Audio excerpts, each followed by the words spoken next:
Hey, everybody, welcome to the official Do Good Better podcast. I'm your host, Patrick Kirby. And of course, we talk with people who are going to help our small and medium-sized nonprofits do good better. One of the things that I think you could all do a lot better, marketing your own nonprofit. And that is through some digital fields, for example. Are you using SEO? Are you even thinking about SEO? Are you thinking about keywords on a normal basis? No, you probably aren't. I'd shame you, except, I realize that you're a small and medium-sized nonprofit and you don't think that you can do that. Nay, I say. Got a guest for you today that's going to help you out. We're going to position this to say, even you, whatever size, scale, and scope of an organization that you are, you too can play with the big boys and girls in the SEO and keyword game. My guest today, this might be one of my favorite actual titles of anybody who's been on the show. Lead innovator at Respona. Farzad, how are you? Good to have you on the show. Welcome to the official Do Good Better podcast. Thank you very much for having me on the show, Patrick. It's a pleasure. I'm very excited to talk with you, nerding out a little bit. And again, I know enough to be dangerous, but I don't know enough to be an expert, which is why you are here with us today. But before we get started, I think people are probably finding us on iTunes or LinkedIn, or they're probably finding us on YouTube or Spotify, wherever you're finding this delightful podcast. And you're like, well, I want to know all about these things, but I don't know much about this. Why don't you give a 5,000-foot view on who you are, what you do, and why we're talking today? Sure thing. Absolutely. So I'm happy to give you a little background. I started my career working at a tiny little startup called Visme back in the day. That was just starting out. Have you heard of Visme before, Patrick? Oh, yeah. Yep. Oh, yeah. Perfect. Awesome. I'm glad to hear it. So I joined as the first marketing hire for folks who are listening who don't know what Visme is. It's an all-in-one visual content creation platform for businesses. So we actually do work with quite a few nonprofits. We have special plans. I'm no longer affiliated with Visme, but definitely if you guys are listening, check it out. But it's basically if you're a nonprofit creating any sort of infographics, presentations, any sort of visual graphics, you can go ahead and create very professional looking content within a matter of a few minutes. Especially if you're not that good of an artist like I am, because I can't be trusted with a box of crayons. So it's good to have these kind of tools handy. But anyway, when I joined the company as the first marketing hire, we had to try to figure out a customer acquisition channel that we could easily scale without having to pour a ton of cash into, because we started as a bootstrap company. Yes, we were for profit, but obviously the funds were limited. I'm sure a lot of people are listening, or all kinds of businesses deal with the same issue. So we're like, okay, paid advertising is extremely expensive, and they use a bidding system, and it's getting more expensive by the day. Cold outreach works for some of products that were at a higher price point, because then it is also a very expensive process to hire salespeople, to hire people to go door to door. And what we had to kind of figure out was a scalable process, because we wanted to keep the price point of our platform pretty affordable, especially for SMBs. And we had to figure out a channel that we didn't have to pour a ton of cash into, that would position ourselves to show up in places where people who are looking for a product or service like ours will come across us, instead of spending all of our money trying to become a household name, which is insanely expensive. So we sat down, we're like, okay, how are customers searching for a tool like ours? So let's say, Patrick, let's go through an exercise. So let's say you want to create an infographic, right? For example, impact environment on, or impact of, for example, the oil industry and the environment. And you want to go ahead and create an infographic. What's the first thing you do when it comes to figuring out what tool you want to use, or what platform you'd like to use to create that? Oh, goodness. Probably Google something. Exactly. That's normally the answer for 90% of everybody. Yeah. Exactly. So we knew from day one that people who are interested in that platform are constantly Googling things in order to come across throughout their buyer journey, whether they're looking at the very top of the funnel, how do I create an infographic, or how do I make my infographic look better? What is an infographic in the first place? And then into the consideration stage where they're looking for infographic templates. And then in the later stage where they're actually looking at an infographic tool or software. And same goes for presentations and a bunch of other keywords that we're trying to go after. So we knew from day one that SEO was a big deal. And we're like, okay, this is great. Let's, yes, we are a small team. We have limited resources, but we can put together a website and start writing some content, build some landing pages, did some basic keyword research, and we knew exactly what type of keywords I wanted to mainly target. And guess what happened when we published that website and put it out there? Nothing. Nothing. I want you to either disappoint me or get me a right answer. Exactly. It was completely crickets, and it was quite discouraging. But about 90% of websites get very little traffic from Google, and we knew that it's not going to be as easy from day one. But always it was a daunting task to try to go against some of the big boys or big guys in the industry, because we knew that they had hundreds of millions of dollars at their disposal, and we were a bootstrap, tiny little startup. So the way we sort of position ourselves, we were like, okay, let's go back to the drawing board and see what we were doing wrong. So let's say if you're Google or any search engine, and Patrick, let's do this actually. Let's say you are looking for a presentation software. Can you do me a favor? Can you just go ahead and open a little browser tab or incognito tab so it wouldn't impact on your browser, and just Google presentation software. So see how you Google something, it shows you the number of web pages that has that keyword at the very top. How many search results pop up for the keyword presentation software? Yeah, I clicked into it too. I did that. Oh my God. It's in the tens of thousands. Okay, that's way too many. How about that? Way too many. Tens of thousands. I wish. Yeah. How many zeros do you see? It's 2, 3. Hold on a second. I'm looking at the wrong place. You tell me, how many are there? I want to know. There are about 3.5 billion search results. Oh boy. For the keyword presentation software. Do you see it now? Gross. Yep. Yeah. So I didn't want to say that number. That was too big of a number. I was like, I'm trying to guess right. Guessing correctly. Difficult to count the zeros that come up nowadays. So we were like, okay, well, if we were to create the best piece of content that was out there. So like, for example, the impact of the oil industry and the environment. And we were to create a really good looking graphic, build a really good, nice site that loads fast, is responsive, that we've done our homework and done the research or wrote a really good piece of content. This is what we call on-page SEO, things that people just attribute to SEO as the practice. That's what most people think that's all SEO is. So if you're Google as a search engine, let's say you're in the top 1% or top 0.1%. in terms of quality, whatever way you want to define it. So if there are 3.5 billion web pages and you're in the top 1% in terms of quality, quote unquote, you're still going to be in the hundreds of thousands, or if not millions, in terms of search rank. So then how do you get yourself in the top 10 search results? Or how, as a search engine, you go rank these search results? Because 99% of those clicks is going to go to the top 10. I'm like, okay, well, let's try to figure out how that works. So the way Google came and beat all the other search engines back in the late 90s was developing an algorithm called PageRank. Up to this day is the core of Google. That's just how Google is built. It's based on evaluating web pages, not only based on what we call on-page metrics, so like stuff that's on the website, but also how other websites in your space, other authoritative resources in your space are talking about you, and if they're talking about you in the first place. And the way that they attribute that to your website is through these backlinks. So if you see those hyperlinks as you're browsing the web and you come across a web page and they link to each other, that in eyes of Google is an indication that, hey, these guys must be popular or an authoritative, credible resource because other people are talking about them.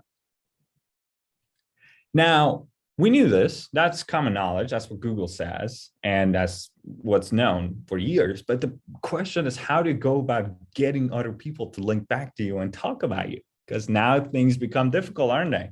Because now this is no longer under your control. You can't just go stuff keywords on your webpage and call it a day. Now you actually have to convince other people, other sources in your industry to start talking about you in order to establish yourself as an authoritative resource. And that was something that was quite tricky. And it's supposed to be tricky because if it was easy, then it would not be a ranking factor for over 20 years that it is now, right? So because marketers ruin everything. You heard So you heard it, marketers listening.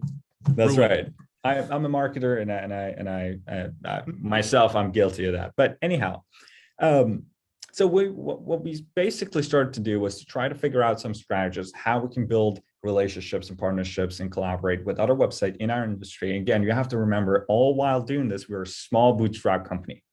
So we had to keep things and stay scrappy. And things started working a little bit here and there. And what we decided to do was to basically build that whole process of outreach. So starting from researching the right websites, finding the right people, getting the right contacts, reaching out to them with a personalized pitch that doesn't look like a cookie cutter email, at least not to everyone. What was the basis of an internal tool that we built for ourselves, and it worked ridiculously well. It helped us 10x our productivity. We cut around 80% of our average costs, let go a lot of our data mining team that helped us kind of automate a lot of the mundane tasks that now we just have one person, for example, a Respona that manages the entire flow from A to Z. And that we were like, guys, this is awesome. Let's go ahead and put this as a standalone product. So that's sort of how Respona was born as a separate product out of Visme a few years back. So I shifted away from Visme, started working on Respona full time, created a team, and the rest is history. I love that. So let's dive in. There's a whole bunch of stuff to talk about, because I think, and let's start with organic, great content.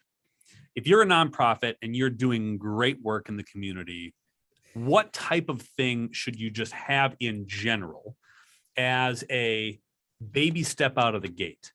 Because you have to do something, and you can't do everything. So let's just say you're a small nonprofit. You're like, all right, I've listened to this podcast. I'm in. I've got my notebook sitting down. I'm going to have step one. And I think if we can do it in like a 3-step process, knowing full well that there'll probably be a link in the show notes that you can get a hold of my friend Farzad here. Listen, so what I would like to do is just go, what do you do first? Do you befriend everybody and you just post everywhere, or are you posting really good stuff first, and why? That is a great question, Patrick. So the first question you need to answer first is whether or not SEO is the right channel for you. So you got to have a goal coming in. A lot of the times the answer is no, and it's not the right strategy. You should just not touch it even, because otherwise it would just be a big waste of time, because SEO is a puzzle. It's not something you can do at half baked and expect it to give any results. You need to have all the pieces together for it to work. It's like a machine. So you can't just build a car with the wheels, right? You need all the pieces together. So, and it takes quite a lot of time and resources, and you can do it at a small scale if you're a small company like we are, but that does require it to be a priority in order for it to be worth the effort. So how do we first figure out whether Respona is the right channel? So if you're a nonprofit, you need to understand, okay, are we targeting people who are donors and we're looking to establish ourselves as a well-known resource or a nonprofit in this space in order to attract more funding? Or the mission of this is to actually raise awareness about our, the work that we are doing, and in order to attract partnerships, et cetera. So obviously this is a very broad definition, but every nonprofit knows their priorities well. So you got to understand first, what is it that you're trying to do? And if that objective is something that SEO could help with. And the way you can do that is by just putting yourself in shoes of that target audience. For us, as a for-profit company, we wanted to attract customers. Okay, let's see what our customers do in order to find a product like ours. So let's say if you're a nonprofit trying to raise funds, what would you do as an investor or as a person who's a philanthropist? Are you going to Google? Are you Googling things? And if you are, in order to come across your nonprofit, then that means you are going in fact, in the right place. So you first have to establish, okay, what are my goals? What am I trying to do? Is SEO the right channel for me? Are people actively Googling in order to come across our resources? And if the answer to that is yes, still you don't know, because sometimes, yes, people are Googling, but what is the volume of those searches? How many people are actually Googling on a monthly basis? Because you also have to consider that when you start going in after these certain keywords, if the volume of those are very little and not tangible, it's not going to result in tangible results for your business. for a nonprofit. So you want to use a free tool called Uber Suggest, or there are some free alternatives that we use a tool called Ahrefs that also has a free version of their tool that called Ahrefs Webmaster Tools that you use, or SEMrush also up a free version. Stick with free tools yet. Don't spend your money just yet. And run some of these keywords that the places that you'd like to be through these tools to first identify what's the monthly volume of organic searches for these keywords. And if it's something that's tangible and you're like, okay, this is something that we could work with, then look at the competition. See, okay, if this is something that is attainable for us. And if so, then great. The answer is yes. We know as a matter of fact that people are actively looking for these keywords, and it's somewhat possible for us to start getting rankings for these, and it aligns with our objective, our organization. And it's almost idiotic, not. Yeah. No, I love that so much, because I think a lot of organizations are going to look at this and go, okay, well, this is going to get us more donors. No, these people don't even know who you are. And so it's almost like, think about what your services and programs are that are going to be on the top of the list, rather than searching out donors and trying to get in front of people who are actively looking to donate. You know damn well that there aren't people on the internet going, I've got $40.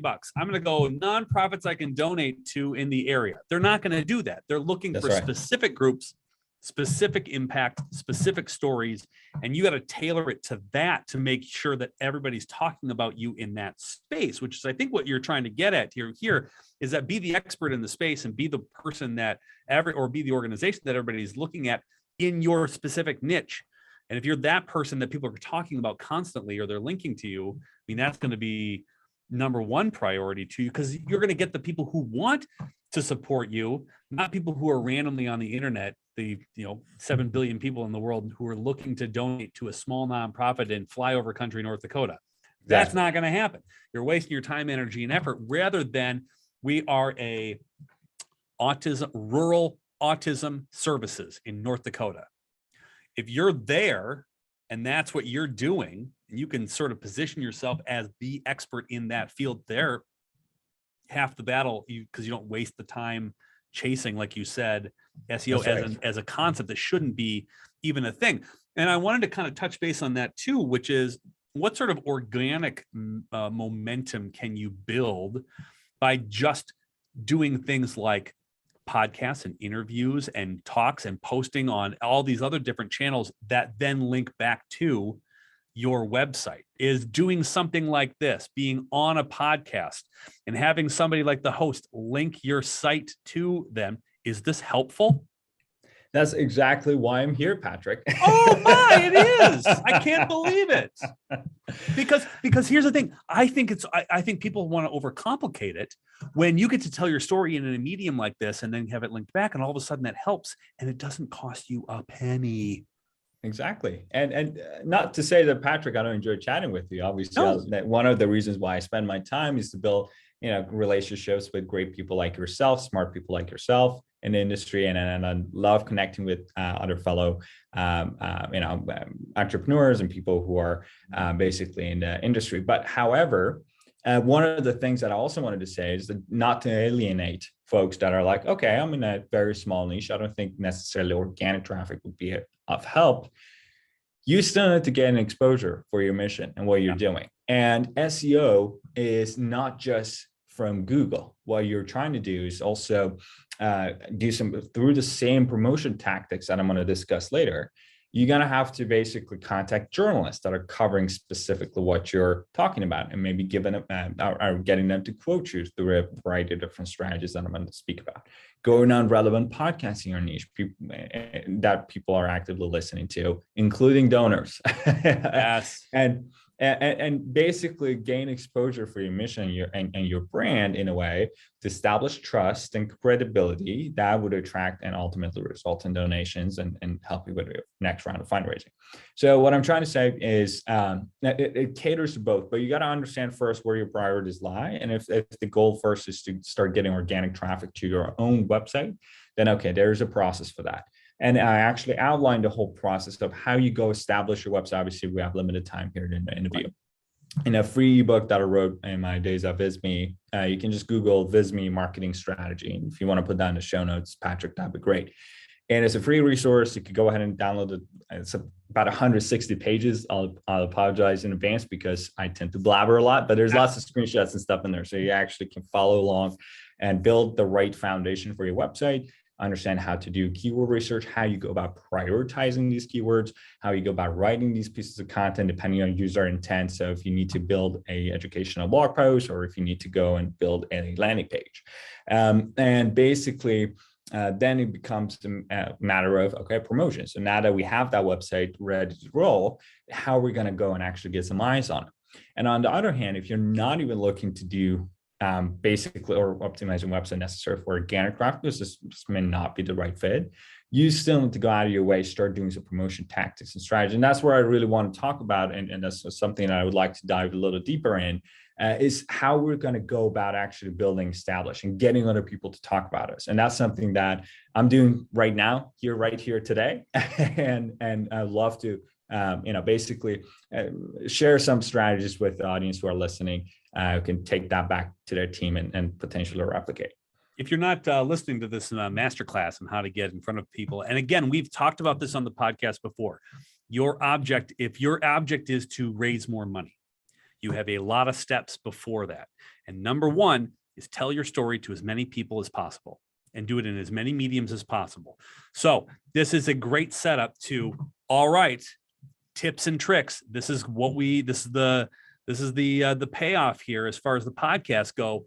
How do we get our name, our mission, and our face, again with the backlinks, out to as many people as possible? What do we do? Give us the strategy.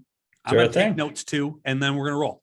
Sounds like a plan. Awesome. All right. So first of all, there's no one size fits all strategy. So what I'm going to discuss is just recommendations for you to take with a grain of salt. You understand your organization the best, and you understand your audience. So hopefully people would get inspirations from what I'm going to discuss, and you obviously want to tailor it to exactly what the mission of your organization is. So there's a number of different strategies that I would recommend folks to get started with. And again, you can do all of these by yourself, manually yourself. And so Respona helps automate a lot of things and help you scale things. Pretty much everything I'm going to discuss and talk about today. However, you don't need that if you're just starting out. I would actually encourage folks to start doing it manually yourself up to you're like, okay, I see where this is going. This makes a lot of sense, but I don't have all the time in the world because I got more important things to do. And that's when a tool like Respona comes in handy, because then it saves you, tens of hours every single week. And it's $99 a month. So you're like, okay, it's a no-brainer at this point. But before you get there, don't go and just jump the gun and straight up sign up for a tool like Respona or any other tool for that matter, because obviously you want to make sure that you have a proof of concept and a clear-cut ROI before you sign up for any paid tools, Oz included. I love it. Let's talk a little. Absolutely. So let's talk a little bit about the strategies. All right. One, podcast, which is exactly what I'm doing right now. So going on podcasts, especially popular shows in your niche with a relevant audience, is a very great strategy. I go on podcasts about 2 to 3 times a week, not only build relationships with people in your space, but also and make great friends like Patrick. And also at the same time, it's free advertising to a niche audience, right? So if you're listening to this podcast, it means this is working. And also, last but not least, you get some brand mentions and backlinks to your own websites that if SEO is your main focus, that is going to help you a ton, because these podcasts are going to normally repurpose the content into an article and include mentioned backlinks into your website from the show notes. And that's definitely going to be helpful. So you're hitting like 3 birds with 1 stone. Now, how do we go on podcasts? All right. So let me walk you through that strategy. And Patrick, this is the same exact strategy that I did to land here. So it obviously works. So what our team does is using the Respona engine. If you're not a Respona user, don't worry about it. You can do this through iTunes. So just pull up iTunes and you can go and look up podcast episodes that have interviewed someone in your space. So don't go and just look up nonprofit. Go and look up Farzad Rashidi or Patrick Kirby, right? Look up people in your space who go on other podcasts, because that automatically tells you 3 things. So the podcasts you're going to find, 1, are going to accept guests, because not all podcasts do. Yep. 2, they're going to be relevant to your space, because guess what? If they've interviewed Patrick, then that means that it has something to do with fundraising for nonprofits, right? It can't be about a cooking show. I mean, it could. I'm It totally could. down. I'm totally Right. down for a podcast about cooking. But right. And the third, also makes your life easier as the person who's averaging these podcasts, to use that episode as a hook to be able to personalize the pitch, implying to that podcast host that, hey, I'm not just blasting all the podcasts I see. I've actually done my homework and research and found your podcast, and I think it would be a good fit for this and that reason. So you go ahead and reach out to Patrick and say, hey, so that's exactly what my team did, Patrick. You got an email. I'm sure whoever manages your inbox, you received an email from. And again, Respona helps you find the email addresses and all that stuff. If not, you can do some Googling around to find the contacts. But basically, Dylan, my colleague, just did a podcast episode search and found your podcast, who's interviewed someone in our space, and Respona found the contacts, and we reached out to you saying, hey, Patrick, I love your episode with this and that person.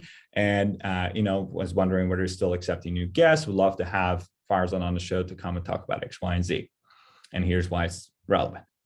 And then basically, I'm sure you get a ton of these pitches left and right, Patrick, because you're in I'm not sure whether you know this actually, but your podcast is actually one of the top 5% podcasts globally on iTunes. I'm not sure you know this, but congratulations. I don't want to have you humble brag for me, but I'm very excited about that. Well, doing a great job. And what I'm trying to say is I'm sure you get pitches left and right. So it becomes quite apparent for you to kind of spot some of these cookie cutter templates versus if you spend a minute or so actually personalizing that pitch. So Respona actually pulls some episodes from the podcast that you can listen to, and with the show notes, they can sort of sprinkle in some level of personalization in there. Again, if you don't have it, that's okay. You can still do that manually. It's just going to take a little bit more time. So I think that's that's interesting. And I'd love to sort of interject there too, is it's 100% true. I get a ton of these a day. A lot of them don't make any sense, right? But the ones that do are the ones exactly what you just said. They personalize it enough to go, someone must have done enough research or enough interest in it to specifically pull out pieces that resonate with what I want my audience to listen to. And that's the brilliance behind it. So you can do this, but again, if you're doing it for free, like Farzad said, listen, if you're going to do this a couple of times, get in there to see if you're a good fit, justify why it's a good fit. Eventually, when you automate it through it, and they're going to justify it for you because they already know your personality and what your goals are, et cetera. That's true. But if you're going to do it for free, don't go, I'd be good on your show, and then just stop there, right? Give them a piece of why you're going to engage your audience, because that, the longer they listen, the better the chance they're going to get to the show notes, the better they're more interested in just what you do, the better they're going to help with a subscription episodes, and they're more likely to share and blah, blah. There's a lot that goes into that. So this is really important to get on shows and then provide awesome value, is to follow this lead here, because that's a super critical way to get past the editing eyes of the gatekeepers. Exactly. That's right. Yeah, absolutely. And that's one of the main strategies. Right. There's tons of them out there. Another one that our team does is working with a newsletter called Haro. Have you heard of Haro before, Patrick? Not, no. So it stands for helperreporter.com, and it's a free newsletter everybody can go sign up to. It's hosted by Cision. And basically, I'm going to tell you about how Respona plays in this. But if you're a nonprofit, you want to start getting some mentions and through relevant niche publications, because that's where your donors are hanging out, and that's where you have an opportunity to position yourself as an authoritative source to be cited on these basically publications.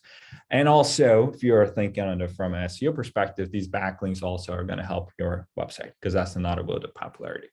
So Haro is a free newsletter that journalists that are writing stories on these publications are looking for quotes from experts in certain fields, right?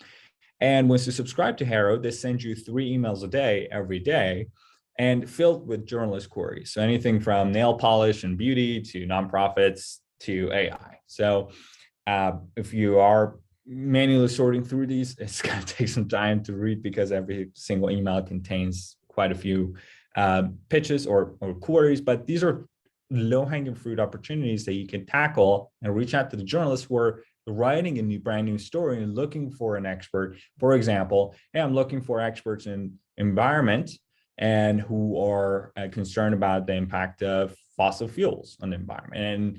And I was wondering what your take is on this particular subject. So if you go and actually reach out to them with an informative answer, then you get a chance to actually get quoted on this article and get a backlink to your organization, because guess what? They're going to have to cite you and your organization from this publication. So Respona, the way our team does it is that they create smart filters. So he actually keeps an eye out for any mentions of certain keywords in the queries that matches your organization. And then we just filter it out automatically, and they can just pitch them right through the Respona platform. But if you don't have that, that's totally okay. You can still do that yourself. It's a free newsletter open for everyone. So you can sign up as a source on a Hero newsletter, monitor it. I would say spend a few minutes a day looking through these pitches, see if something that comes in is relevant to you. We had a full-time intern who used to do this full-time just to read Hero. And then she quit her job because it's not the most interesting task. So we sort of had to build that into our platform to kind of automate that. But again, as I say, if you're starting out, no need. You can go ahead and sign up for free. Now, another thing I would highly recommend is also journalist outreach, but to niche publications. So a lot of people make the same mistake of only targeting Forbes in specific news publications that are super huge. And a lot of these contributors aren't actually actively writing news stories, because a lot of them are just contributors, and they're not like necessarily employees of that publication. So one of the things that we do is data-backed research. So if you're some sort of nonprofit, and let me give you an example. I think that you get a kick out of it, Patrick. Have you watched Game of Thrones? Oh, all the time. I think I'm on my third run through. Yeah. Okay, great, perfect. So one of the things that we did. So Visme is also a data visualization tool. So we used data from a betting website based on how much people are betting on a certain character to win the Game of Thrones before the last season came out. And we basically put together a really nice looking infographic, and we're like, hey, who's going to win the Game of Thrones? And basically visualize it. And we actually ended up guessing it wrong, but the campaign was very successful, because then what we did was to take these graphics and well, again, if you're, I don't want to keep plugging Respona in here, but you can go on Google News, and then you can look up Game of Thrones in the past, and then it looks and brings up all the publications about that keyword that have been just recently published, like new articles fresh out the oven. You don't want to just go and look up in a PR database. A lot of people use Cision or Meltwater, a lot of these fancy PR tools. I don't actually like media databases because they give you very little opportunity for personalization and relevance. Because if you're just looking up how we're going to find people who are interested in Game of Thrones, you look up that keyword in a beat. They wrote an article about it 3 years ago, and like it's not a relevant pitch. But if you reach out to a journalist that released an article yesterday about Game of Thrones, and you reach out to that person, and you're like, "Hey, Patrick, just read your article about Jon Snow of Game of Thrones, and by the way, on this and that publication, and we just visualize the stats of who's going to win the Game of Thrones before the next season comes out, and I thought this would be something that'd be interesting for you since you just covered that." And it resulted in close to, I would say, 60 to 70 major press mentions, like Forbes, Psychology Today, Men's Health, you name it. They wrote dedicated articles to who's going to win the Game of Thrones, and embedded our graphics in there with citations to Visme. And it was a widely successful campaign. Now, a lot of that stuff you could do manually. And so basically, if you have some sort of data that you gather together, you don't have to do any experiments or any, you don't need to change the borders of science to do this, right? It could be as small as, hey, we're going to visualize some data that we gathered or data that was published in a nice looking graphic, and go and see who's already writing about that topic and pitch them, not your organization, nope, right? But that piece of data or that piece of data visualization that you put together. And that way you're still indirectly getting mentions and backlinks and gaining popularity for your organization by contacting journalists that have recently written that piece. So that's the PR average digital PR campaign that our team runs every once in a while. And that is something that I would highly recommend for people who are looking to get some press exposure. But the first thing that people do, they're like, okay, well, we are an environmental nonprofit, so we're just gonna go and look up all the journalists in the media database that have covered environment, and then you just blast them with a press release, and nobody's gonna read that or write a story on. So got to get a little more strategic and creative with that. And it's a process that you can replicate over time because, hey, guess what? Once you build a network of these journalists that have already published, the next time you have a new set of data, you can reach out to the same people and ask them to talk about your brand or mention that specific stat in there. And I think a lot of nonprofits are like, well, I don't have any stats on this. I don't have any. Yes, you do. Everything that you're talking to your donors about, the amount of impact that you're making, the amount of people that you've helped, the amount of shelter that you gave to individuals, the amount of food you distributed, are all facts and figures that journalists want to write about and that they're all writing about. All you got to do is reach out. And again, to your point, you could do this locally. If you're in a small, town, or you're in a small area, you got one or two publications that might be interested in some of that stuff. Somebody's bound to be writing about it. Somebody's bound to need some sort of information. And what I love what you said about this too, it's not like, hey, look at my press release. It's, Farzad, I've got a really interesting thing that we just found out that we've just done. I know that you wrote about it. Hey, here's some other information just in case you do a follow-up or whatever you have in your publication. You're offering them value. The same way that Farzad's on here giving value to you is the same way that you want to go on the podcast and other media outlets and give value. If all you did as a nonprofit leader was good on every radio show you possibly could, and all you talked about was how much money you needed, no one would invite you back. Not one person would recommend you. Not one person would find you interesting because you're not relatable. And you're not giving any value to the show. You're not giving them anything to sort of chew on or digest or use in any other thing other than here's another person asking for money. So what I really do is listen to kind of what we're talking about today as we sort of wrap up the show, because I want you to go and find Respona and go check it out. Because I think there's probably a lot of things that you can probably do or think about before you think about automating everything. But that's what you want to do. But one of the things that is so abundantly clear here is what value can you give to an audience that might not know who you are? Can you make it interesting and intriguing enough to have a conversation via a podcast? Can you give some sort of value that other people can use that benefits them right away? And you're playing a very long game. This is not immediate gratification. This is immediate gratification for you because you get your name out. But the long term is other people are going to talk about you that then get other people to talk about you. It's the sharing on social media. It is the other things that other people control. Remember, we talk about this all the time on the podcast as well. Third-party endorsement is exponentially more important than first-party solicitation. If you don't have other people talking about how awesome you are in the realm of where you're operating, nobody cares. Everybody expects you to tell the story. Nobody expects somebody else to go, who's really awesome? These guys. And that's the ultimate goal. I'm so glad we started with SEO too, because I think everybody's sort of like, oh, I need SEO. And what I'm hoping by at the end of this conversation, that you're realizing that it is not the be all end all. This process of getting you to tell a story and reach out in strategic ways is going to be way more valuable in the long run than it is in the short run. And I know we're coming up on time. God, mighty, we could do a 2-3 hour Joe Rogan like show. I feel like we probably could. However, because people have the attention span of gnats, they're probably looking for a way on how on earth are they going to get a hold of you so they can learn more about Respona and everything else, and probably learn some tips and tricks on all of the things that you have going on.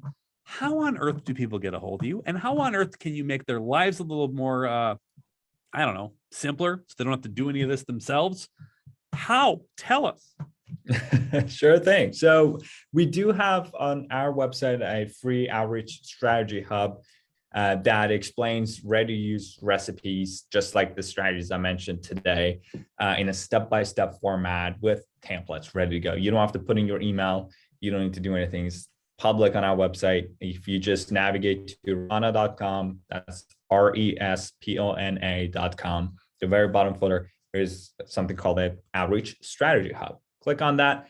A lot of the strategies that are on there, you can easily do it yourself manually without having to need any particular software tools.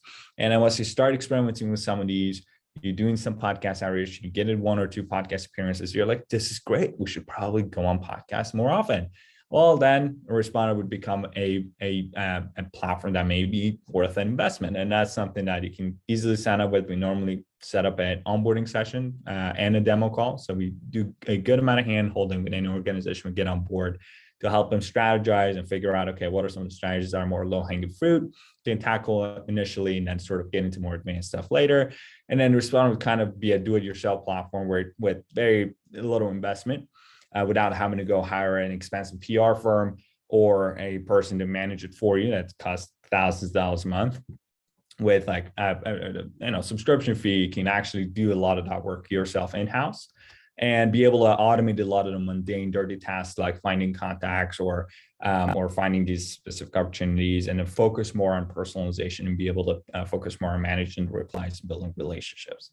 And myself, if folks want to connect with me personally, I'd love to connect with them and hear from them. I'm available on LinkedIn. That's normally my main social channel. My name is Farzad Rashidi. So there's not a whole lot of them out there in the world. So I sort of stick out like a sore thumb. So you're more than welcome to connect with me there. I'd love to hear from you. Farzad Rashidi on LinkedIn should pop up there pretty easily. And that's where that's pretty much it. As always, we're going to put these in the show notes. Strategically put them in the show notes. Go click on that. While you're clicking around, by the way, if you haven't already subscribed to this podcast, give it a 5-star review. This is the kind of 5-star guest we get here on the official Do Good Better podcast, giving you all the tips and tricks and awesome value about how you can do this on your own. And then when you get too big for your britches, then you call up the experts at Respona, and then they take care of the rest, which is kind of a fun little deal. Seriously, I so appreciate how much great information. Tag this podcast, guys, because this is one you're going to want to listen to again because there's so much great info. I stopped taking notes because I'm just going to listen to it again because I can, and that's because my podcast, and I can do that before anybody else. So go get all the notes because there's a lot to unpack here. And I so appreciate you giving the information and so appreciate your perspective and your time. I love it. Thanks so much for the sort of tips and tricks that you've given us. But more than that, thanks so much for being a guest here on the official Do Good Better podcast. You're welcome back any time again, to help with those clicks and to give out some more great information for our listeners as well, my friend. Thank you so much. Of course, it's my pleasure, Patrick, and thanks for having me on the show. This was really fun. Absolutely. See you guys next time.